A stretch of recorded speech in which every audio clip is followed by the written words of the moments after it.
The elevator doors slid open on my floor, and there he sat with another woman on his lap. She glanced at me, scoffed, and sneered, "Is she your maid?" He went rigid, dumped her onto the floor, and started stammering uncontrollably. A tea. In that instant, I knew my revenge would taste far sweeter than I ever expected. You know that moment when your entire world just snaps? When 1 second you think you have it all figured out, and the next, everything you believed is a cruel, mocking lie. That's exactly what happened to me the day I found the man I loved, the man I was building a future with, making out with another woman who then, with a sickeningly sweet smile, asked if I was the cleaning lady. Can you even imagine? What would you have done in that horrifying moment? Let me tell you, my name is Ella, I'm 29, a third-grade teacher, and for 2 glorious, complicated years, I was dating Colby Brennan. He was 31, a landscape architect, and the heir to a Savannah family so old money they had portraits in the Historical Society and very strong opinions about where the salad fork went. His formidable grandmother, Donna Eugenia, ruled their world from her antebellum mansion on Bull Street. She was the kind of woman who could end your entire social life with a single, perfectly timed raised eyebrow at the country club. And when she said jump, the whole family asked how high midair. Colby worshipped her, his multi-million-dollar inheritance, a gorgeous restored historical home, hanging precariously on her approval. And that, my friends, made what happened next absolutely, terrifyingly perfect. It was the Wednesday before Thanksgiving. I left school around 5:30, excited to meet Colby for dinner. We had reservations at the Grey, this ridiculously fancy restaurant, a converted Greyhound bus terminal where you literally needed connections just to get a table. I was wearing my favorite navy dress, the one Colby always said made me look like Jackie Kennedy. I'd even blown out my hair instead of my usual teacher bun. I parked, took the elevator up to the 8th floor where his architecture firm took up the entire level, and stepped into the corridor outside his office suite. That's when I saw them. Colby. And a woman. She was pressed against the wall right outside his office door, a fiery redhead in a skin-tight crimson dress that probably cost more than my monthly salary. Her arms were wrapped around his neck, his hands were on her waist, and they were making out like teenagers at prom, utterly oblivious. I stood there, frozen solid, my purse still dangling from my shoulder, watching the man I'd spent 2 years with, the man I loved, devour another woman's face, not 15 feet away. She saw me first. The redhead pulled back slightly, caught my eye over Colby's shoulder, and then she smiled. Not embarrassed. Not guilty. She smiled like she'd just won the lottery. Then, she looked straight at me, her sugary sweet Georgia drawl cutting through the silence like a knife. "Oh, honey, are you from the cleaning service? We're going to need you to come back in about an hour. We are occupied right now." The cleaning service, my blood ran cold. The man I'd spent 2 years with, whose grandmother's birthday dinners I attended, whose family drama I listened to, whose dry cleaning I'd picked up just Tuesday because he was too busy. He didn't even correct her. Nothing. Colby finally turned around, saw me, and honestly, the color just drained from his face. He went absolutely white. The redhead, finally confused, glanced between us. Then gravity seemed to remember her existence. She stumbled backward, nearly twisting her ankle in her designer heels.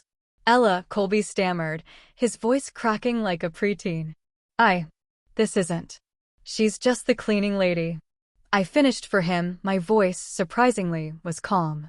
Ice calm. Because apparently, that's what she thought I was. The redhead's face finally showed some flicker of recognition, some dawning horror at the absolute disaster unfolding. She straightened her dress, snatched her purse from where it had fallen, and actually had the audacity to look annoyed. "Colby, you said you were single." "I'll call you," she snapped, then disappeared down the hall, her heels clicking a furious rhythm towards the elevator. Colby just stood there, speechless. Which was probably the worst thing he could have done. "Save it," I said, my voice still eerily steady, and turned back toward the elevator. He panicked. He followed me, tried to grab my arm. "Don't touch me," I hissed, pulling away. "It's not what you think." "Really, Colby?" I asked, looking him dead in the eye. Because what I think is I just watched you make out with a woman who thought I was your cleaning lady, and you didn't even bother to correct her. The elevator arrived. I stepped in. He tried to follow, but I held up my hand, stopping him cold. The doors closed on his absolutely devastated face. My phone started ringing before I even reached my car. It was Colby. I declined. It rang again. Declined. By the time I pulled out of the parking garage, I had 12 missed calls. I drove home to my small apartment in the Victorian district. Nothing fancy, but it was mine. And right then, that felt incredibly important. I changed into sweatpants, poured myself a very large glass of wine, and finally looked at my phone. 43 missed calls. 17 text messages, each more desperate than the last. Asterisk, please answer. I can explain everything. She means nothing. I love you. Please don't do this. Asterisk, I didn't block his number. Not yet. I wanted him to think I might respond, might forgive, might give him another chance. Hope, I've learned, makes people sloppy. Instead, I finished my wine, poured another, and got curious. It took me exactly 20 minutes to figure out who she was. Instagram, when you're motivated, is a beautiful thing. Her name was Bellamy. No last name on her profile, just Bellamy Southern Charm. She was a luxury lifestyle and interior design influencer with 48,000 followers. Her feed was full of gorgeous rooms, perfectly styled table capes, and, wait. I scrolled back through 4 months of posts. That garden design? Colby's work. I recognized the stone pathway pattern he'd been obsessing over. That outdoor living space?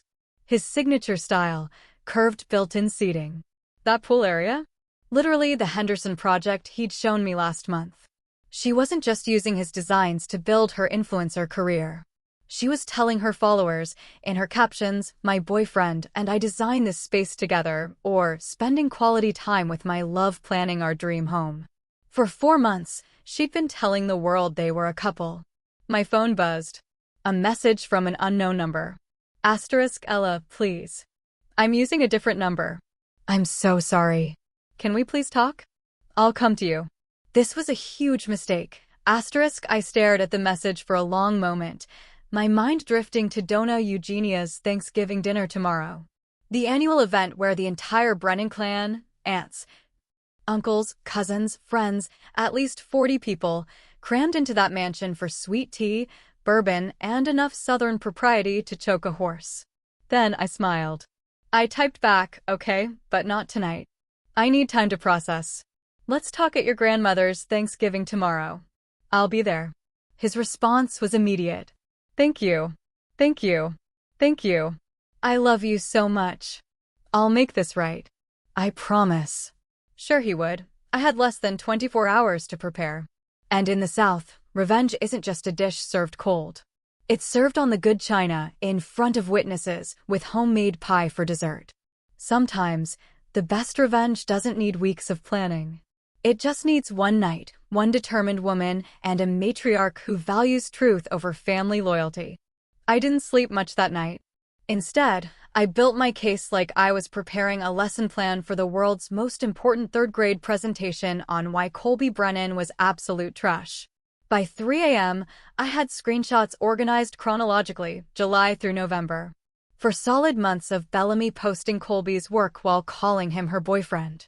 I had testimonials from her followers, dates, times, and enough evidence to convince anyone with functioning brain cells that this wasn't a misunderstanding. I finally fell asleep around 4 o'clock and woke up at 7 o'clock on Thanksgiving morning with a mission. First priority, look absolutely devastating. Not revenge dress devastating, that's too obvious. I needed to look like the kind of woman who belonged in a historical mansion. The kind Dona Eugenia would want in her family. Classy. Elegant. Untouchable. By 8 a.m., I was showered, caffeinated, and heading to Broughton Street. Yes, some stores open early during Thanksgiving week. Capitalism waits for no holiday. I found a boutique that catered to the Savannah Society crowd, the kind of place where saleswomen say things like, "That's very you, darling," while secretly judging your credit limit. I found it in 15 minutes, an emerald green dress, perfectly tailored, elegant enough for a cathedral, but striking enough to make Colby remember exactly what he'd lost.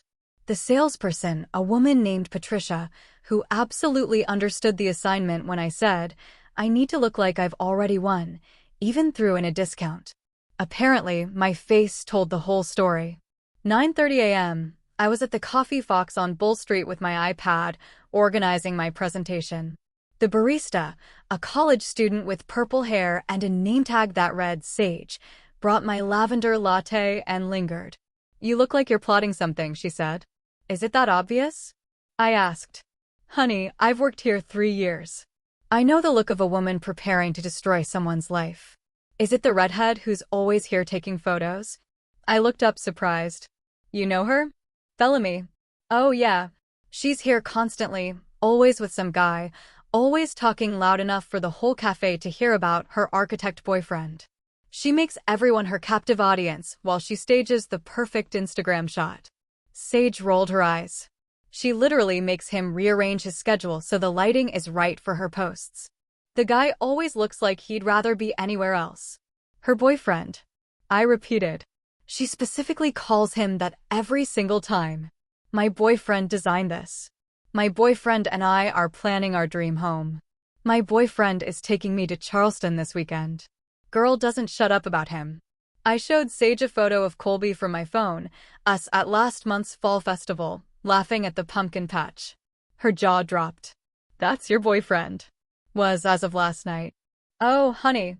Bellamy has been bringing him here every Tuesday and Thursday for months. She always introduces him as her boyfriend to literally everyone.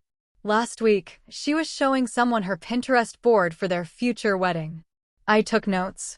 Actual notes. Tuesday and Thursday. For months. Pinterest wedding boards. "What time today do you need to ruin someone's life?" Sage asked. "Because I'm off at noon and I kinda want updates." 3 p.m. His grandmother's Thanksgiving dinner. Legendary. "I'm manifesting your success." By 10:30 a.m., I was at Colby's office building. Marcus, the security guard, was working the holiday shift and looked surprised to see me. "Miss Ella, you okay? Haven't seen you since yesterday." Word travels fast on an 8th-floor building. "Marcus, can I ask you something? That woman who was with Colby yesterday, the redhead in the red dress, has she been here before?" His face told me everything before he spoke. "Miss Ella, I probably shouldn't." "Please," I pleaded. "I just need to know the truth." He sighed, looked around, then gestured me to his desk. He pulled up the visitor log on his computer. "I keep digital records. Building policy." There it was. Bellamy Richardson, signed in every Tuesday and Thursday evening for the past 4 months. Always between 6 and 8 p.m., always visiting Brennan Architecture, floor 8. "I thought she was a client," Marcus said quietly. "Mr. Colby always seemed uncomfortable when she was here, but she was always very friendly, very chatty. Told me once they were planning to get engaged soon." "She told you that last month?" "Said she was looking at rings? Wanted my opinion on styles?" I said congratulations. "Thought you two had." He stopped, realization dawning. "Oh no, Miss Ella. I'm so sorry. I didn't know." "It's not your fault, Marcus." I took photos of the screen with my phone. "Thank you for being honest." "Whatever you're planning," he said as I left, "I hope he deserves it." By 11 a.m., I was back home, uploading everything to my iPad. I created a presentation that would make my principal proud. Title slide, chronological evidence, supporting testimony, photographic proof. I even made it aesthetically pleasing, because if you're going to destroy someone's life, you might as well do it with good design. My phone had been buzzing all morning. Colby's messages went from hopeful to anxious. * good morning, beautiful. Thank you for giving me another chance. I love you so much. I can't wait to see you today. Should I pick you up? We can arrive together. Ella, are you okay? You're not answering. Please tell me you're still coming. I'm freaking out. Please respond. * at noon, I finally replied, see you at 3 o'clock. Don't be late. His relief was immediate. * thank you. I love you. Everything will be perfect. I promise. * perfect, right? I spent the afternoon getting ready with the kind of careful precision usually reserved for surgical procedures. Hair in a classic low bun. Makeup natural but flawless. My grandmother's pearl earrings, simple black heels. The green dress fit like it was custom-made for public vindication. At 2:15 p.m., I loaded my iPad into a tasteful gift bag, the kind you'd use for bringing wine to a dinner party. Except instead of wine, I was bringing evidence of infidelity, betrayal, and 4 months of lies. At 2:30 p.m., I checked my reflection one final time. I looked like the kind of woman Donna Eugenia would proudly introduce to her bridge club. I looked like I belonged. At 2:45 p.m., I parked on Bull Street and walked up to the mansion. The front door was already open. Family members streamed in with covered dishes and wine bottles. I could hear the chatter, smell the turkey, feel the warmth of a family gathering. Colby was waiting on the veranda, looking like he hadn't slept in days. When he saw me, he practically ran down the steps. "Ella, God, you look beautiful. Thank you for coming. Thank you for giving me another chance. I love you so much. Where's your grandmother?" I asked pleasantly. Inside, greeting everyone. "Ella, please. Can we talk privately first?" "No need," I said, patting his arm. "Let's go inside. I don't want to miss anything." His relief was almost sad to watch. He actually thought I'd forgiven him. He actually believed we were going to sweep this under the expensive Persian rug and move on with our lives. Men are adorable when they're delusional. I walked into that house like I owned it. Hugged Miss Catherine, complimented the table settings, and helped carry dishes to the dining room. I was charming, warm, helpful, the perfect Southern girlfriend. Colby's family adored me. Donna Eugenia herself took my hand and said, "Ella, dear, you look radiant." Colby is a lucky man. "Thank you, Donna Eugenia," I said sweetly. "I'm feeling very grateful today." Colby visibly relaxed. His shoulders dropped. His smile returned, and he actually started enjoying himself. He introduced me to cousins I hadn't met yet, brought me bourbon, and kept touching my arm like he couldn't believe his luck. Dinner was magnificent. Turkey, ham, cornbread dressing, colored greens, sweet potato casserole, green bean casserole, cranberry sauce, rolls, and enough desserts to feed General Sherman's army. I ate, laughed at family stories, and complimented everything. At 6:25 p.m., the dishes were cleared, and Donna Eugenia stood at the head of the table, her crystal glass of bourbon in hand. "Family," she announced, her voice carrying that particular authority that only 83 years of being obeyed can create. "It's time for our gratitude circle." 42 people settled into their seats around the extended dining table and overflow seating in the adjoining parlor. Donna Eugenia always started with the youngest and worked her way through the family, calling on each person individually. I was near the end of the circle, with Colby speaking just after me. I had timed this perfectly. Little Emma stood up first, clutching her stuffed turkey, and announced she was grateful for her new puppy, biscuit, and Halloween candy. Everyone applauded politely. Donna Eugenia smiled with genuine warmth, the kind reserved exclusively for small children and people who'd never disappointed her. One by one, family members stood. Uncle Bernard was grateful for his promotion at the law firm. Aunt Lucille thanked God for her grandchildren. Cousin Patricia praised her daughter's acceptance to UGA. The circle continued, slowly working its way around the table toward me. I sat perfectly still, my iPad hidden in the decorative gift bag under my chair, my expression serene. Colby kept glancing at me nervously, probably wondering what I'd say. Would I announce our reconciliation?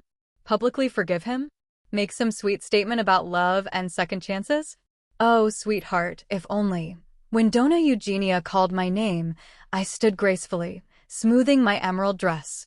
42 faces turned toward me expectantly. Colby looked hopeful. Catherine looked pleased. Donna Eugenia nodded encouragingly. I picked up the gift bag. Donna Eugenia. Family, friends, I began, my voice clear and steady. I'm grateful for many things this year, but mostly, I'm grateful for discovering exactly who Colby Brennan is before making the biggest mistake of my life. The room went silent. Not polite attention silent. Funeral silent. I reached into the bag and pulled out my iPad, already displaying the first screenshot, Bellamy's Instagram from July, showing Colby's garden design with the caption, "My amazing boyfriend designed this space for our dream home." Last night, I continued, turning the iPad so the people nearest me could see. I went to meet Colby at his office for dinner. I found him in the hallway with this woman. When she saw me, she asked if I was the cleaning lady. Colby didn't correct her. Catherine gasped. Several cousins leaned forward to see the screen. I swiped to the next image. Another Instagram post from August. Her name is Bellamy Richardson. She's a lifestyle influencer who's been using Colby's architectural designs to build her social media career. For the past 4 months, she's been telling her 48,000 followers that Colby is her boyfriend. Swipe. September post. Here she is claiming they designed this outdoor living space together. Swipe. October post. Here she is talking about their future engagement. I walked slowly around the table, letting people see each screenshot. Donna Eugenia's face had gone from warm to ice in approximately 4 seconds. Catherine was crying quietly. Uncle Bernard, the lawyer, was leaning in to read the captions. I spent this morning gathering evidence, I continued, my voice never wavering. This is the visitor log from Colby's office building. Bellamy Richardson signed in every Tuesday and Thursday evening for 4 months, after business hours, when the office was mostly empty. I showed the photos of the security logs. Marcus had highlighted Bellamy's name in yellow for me. Bless that man. I also spoke with the barista at the Coffee Fox this morning. I pulled out my phone, reading from my notes. She confirmed that Bellamy brings Colby there every Tuesday and Thursday, quote, "She always introduces him as her boyfriend to literally everyone." Last week, she was showing someone her Pinterest board for their future wedding. The silence was deafening. Colby had gone white. Not pale. White, like a ghost in a Brooks Brothers shirt. "Colby has called and texted me approximately 200 times since last night," I said, returning to my seat and setting the iPad on the table in front of Donna Eugenia. "He's apologized, begged, promised it meant nothing. He offered to buy me a house. He offered to get me a dog." A few shocked laughs broke the tension. Uncle Bernard muttered something that sounded like, "Unbelievable." "But here's what I realized," I said, looking directly at Donna Eugenia. "A man who lets another woman call his girlfriend the cleaning lady and doesn't correct her, a man who maintains a months-long relationship with someone who publicly claims to be his partner while dating someone else. That's not a mistake. That's a character flaw." Donna Eugenia set down her bourbon glass with a sharp click. "So, I'm grateful," I continued, "that I discovered this before accepting a proposal, before planning a wedding, before legally tying myself to someone who thinks infidelity is solved with a golden retriever puppy." Dead. Silence. Then, Donna Eugenia stood. When she stood, everyone paid attention. The woman was 5 feet 3 inches and could command a room like General Patton. "Colby Brennan," she said, her voice quiet but carrying that particular quality that made grown men tremble. "Is what this young lady says true?" Colby opened his mouth. Nothing came out. He tried again. "Grandmother, I can explain, is it true?" The entire room held its breath. Bellamy, she was a client, and things got complicated, but I never meant. Did you maintain a relationship with this woman while dating Ella? "It wasn't a relationship. Answer the question." "Yes," Colby finally whispered. Donna Eugenia's expression could have frozen the Savannah River. "Did you allow this woman to publicly claim you as her boyfriend for 4 months? I didn't know she was posting. Did you meet with her regularly after hours for months?" Colby looked at the floor. "Yes, ma'am." "And when Ella discovered you with this woman, did you immediately end it and confess everything?" Silence. "No, ma'am," Colby finally said. Donna Eugenia turned to me, and her expression softened just slightly. "Ella, dear, I am profoundly sorry that my grandson subjected you to this humiliation. You have conducted yourself with more grace and dignity than he deserves." She turned back to Colby, and the temperature in the room dropped 20 degrees. "You have disgraced this family," she said, each word precise and cutting. "You have dishonored a young woman who loved you, who attended our family gatherings, who helped in my kitchen, who treated us with respect and kindness. You have lied, cheated, and when caught, you attempted to buy forgiveness rather than earn it. Grandmother, please, I am not finished. Her voice could have cut diamonds. Your grandfather built this family's reputation on integrity. Your father maintained it through honesty. You have squandered it for Instagram attention and whatever else you were getting from this Richardson woman. She gestured to the door. Get out of my house. Colby stared at her. What? You heard me. Get out. You are not welcome at this table, in this home, or in this family's good graces until you demonstrate through actions, not words, that you understand the gravity of what you've done. Grandmother, you can't. I absolutely can. This is my home. That is my door. Use it. Catherine was sobbing now. Uncle Bernard looked like he was enjoying himself immensely.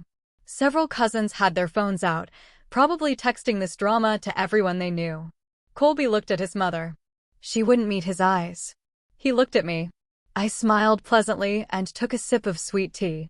He stood, his chair scraping loudly, and walked through the dining room, through the parlor, through the foyer, and out the front door.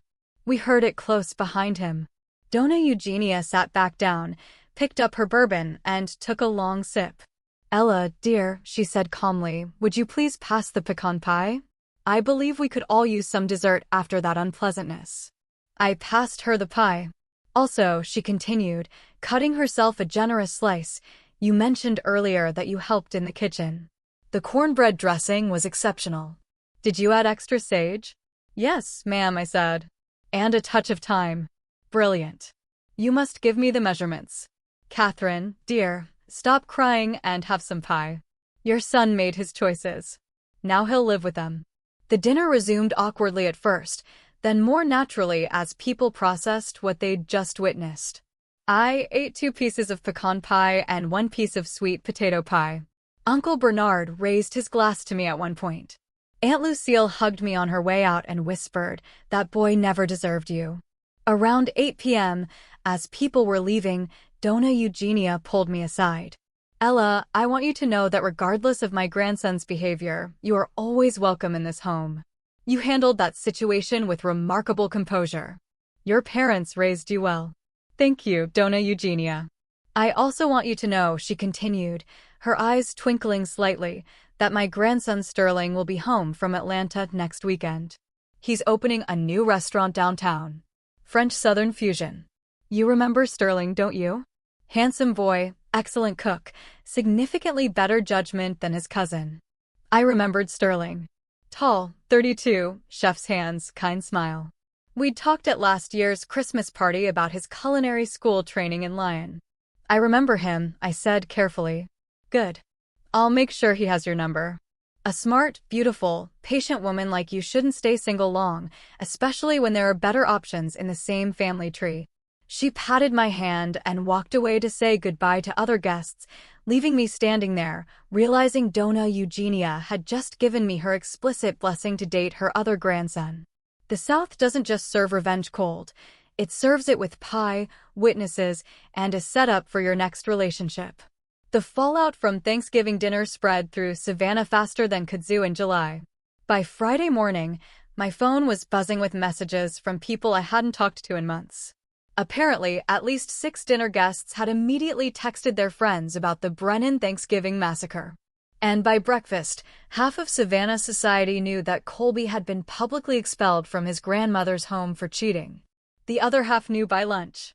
What I didn't expect was how rapidly Donna Eugenia's disapproval would translate into actual consequences. The woman didn't just control family dynamics, she controlled half the social and business connections in Savannah's historic district. Saturday morning, I got a text from Catherine, Ella dear, I hope you're doing well. I wanted you to hear this from me. Mother Eugenia has made certain decisions regarding Colby's inheritance. The house on Gaston Street will not be passing to him as planned. She's rewriting her will this week. I thought you should know he's facing real consequences. You deserved better. The house on Gaston Street. The restored 1870s Victorian mansion, worth roughly $2 million, that Colby had been counting on since he was 16. Gone. I texted back, thank you for letting me know, Miss Catherine. I hope you're doing okay. Her response, I'm embarrassed. Honestly, I raised him better than this. Come to brunch next Sunday. Just us girls, no dramatic grandson included. I went to brunch the following Sunday. Catherine, Aunt Lucille, and Donna Eugenia herself were there at the Collins Quarter, sipping mimosas and acting like I was already family. They asked about my teaching, my apartment, my plans for Christmas break. Not once did they mention Colby, except when Donna Eugenia said, "That boy is learning that actions have consequences. Perhaps it'll build some character he was apparently lacking." But the inheritance was just the beginning. The Monday after Thanksgiving, Colby's professional life started crumbling. Turns out when you're a landscape architect in a city like Savannah, your client base is heavily dependent on society connections. And when the most influential society matriarch in town publicly disowns you at Thanksgiving dinner, people notice. I heard through Marcus, who texted me updates because apparently we were friends now, that 3 major clients had canceled their contracts with KB's firm by Tuesday. All 3 were friends of Donna Eugenia. One was her bridge partner. Another attended her church. The third was married to her late husband's former law partner. Man looks like he aged 10 years, Marcus texted. Hasn't shaved, looks rough. Wednesday, I ran into Uncle Bernard downtown. He was coming out of his law firm on Broughton Street as I was walking past with coffee. Ella, he waved me over, grinning. I've been hoping to see you. That was the most entertaining Thanksgiving dinner I've attended in 40 years. My wife is still talking about it. I hope I didn't cause too much family drama, I said diplomatically. Drama? That was justice. And between you and me, he leaned in conspiratorially. Colby came to my office yesterday, asking if he could contest Mother Eugenia's will changes. I told him, absolutely not. And even if he tried, no judge in Chatham County would rule against that woman. She's legendary. What did he say? He actually cried. 31-year-old man, crying in my office about losing a house he never actually owned. Then he asked if I could help him get his clients back. I said no. He's not my client anymore either. I tried to feel bad. I really did. But the image of Colby crying about consequences was oddly satisfying. Thursday brought the Bellamy situation to its natural conclusion. Someone, and I have my suspicions it was one of the younger cousins at Thanksgiving, had posted about the dinner drama on a Savannah gossip forum. The story went viral locally, and people started identifying Bellamy from the Instagram screenshots that were apparently circulating. Her comment sections exploded. So, which architect boyfriend are we talking about today? Does the wife know about this post? This you claiming someone else's man? By Friday, Bellamy had lost over 15,000 followers. Her engagement rate tanked. Brands started pulling sponsorship deals. She posted a tearful apology video claiming she'd been misled and didn't know he had a girlfriend, which nobody believed because I'd literally been tagged in several of Colby's old Instagram posts. The internet is undefeated. Saturday, 1 week after Thanksgiving, Sterling came home to Savannah. Donna Eugenia had, true to her word, given him my number. He texted me Thursday evening, "Hi Ella, this is Sterling. My grandmother gave me your number and strongly suggested I ask you to dinner. She's terrifying when she makes suggestions. So, would you like to have dinner with me this weekend? No pressure." Well, some pressure from grandmother, but you know how she is. I laughed out loud reading it. We met Saturday night at his new restaurant, Marguerite's, named after his late mother. It was in a converted firehouse downtown, all exposed brick and warm lighting. He'd done French Southern fusion, she crab soup with truffle oil, shrimp and grits with beurre blanc, fried chicken with herbes de Provence. I heard about Thanksgiving, he said over wine, his eyes kind. The whole family heard. Actually, the whole city heard. You're legendary now. I didn't mean to cause such a scene. Are you kidding? Colby had that coming for years. He's always been entitled. Grandmother spoiled him because he was the oldest grandson, and it went to his head. Sterling paused. I'm sorry that happened to you. You deserved better.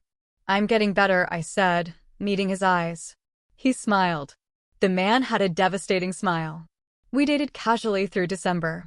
Coffee dates, walks through Forsyth Park, dinners at restaurants around the city. He was funny, thoughtful, and refreshingly honest.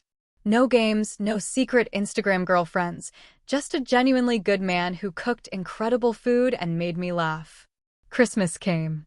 The Brennan family had their annual party at Dona Eugenia's mansion. Colby wasn't invited. I was. I brought Sterling as my date. The irony wasn't lost on anyone. Colby's business continued struggling. By January, I heard through the family grapevine that he'd lost 7 major clients total. His firm was considering letting him go, and he'd moved into a small apartment in Pooler, basically Savannah's least desirable suburb. The architectural magazine that was going to feature his work canceled the spread after the scandal broke.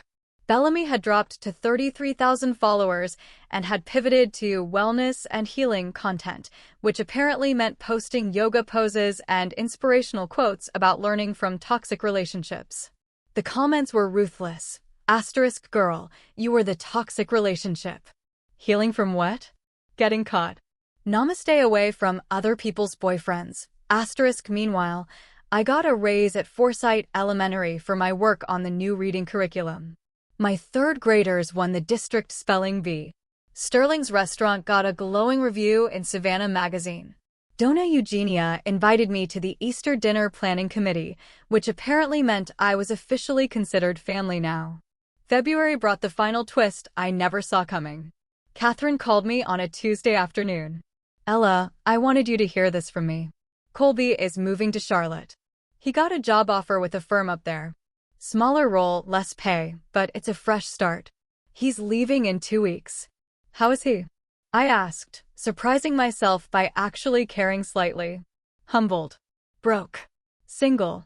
Bellamy dumped him in December when her follower count dropped, which was poetic. He asked about you last week. Wanted to know if you were happy. What did you tell him? That you're dating Sterling. That you look radiant. And that he lost the best thing that ever happened to him. Then I told him to pack his boxes and learn something from this disaster. Colby left Savannah on March 1st. I know because Sterling and I were having brunch at the Collins Quarter that day, the same restaurant where I'd had brunch with the Brennan women, and we saw him driving past with a U-Haul attached to his car. Sterling saw me notice. You okay? Yeah, I said honestly. I really am good. Because grandmother is hosting her birthday dinner next month and specifically requested that I bring you. Fair warning, Sterling said. She's going to ask when we're getting engaged. She asks me every time I see her. It's been 4 months, Sterling. I'm aware. I keep telling her that. She says, when you know, you know. He grinned. She knew after one Thanksgiving dinner that you were a keeper. I laughed. Your grandmother is terrifying and wonderful. She really is. She also rewrote her will, did you know that? I heard something about that. The Gaston Street house. She's leaving it to me now, he said. Said I'd have better use for it than Colby ever would. Something about shared values and character. He took my hand across the table. She also said I should propose to you in the garden there when the magnolias bloom. Direct quote. Sterling, I'm not proposing. Not yet. I'm just saying.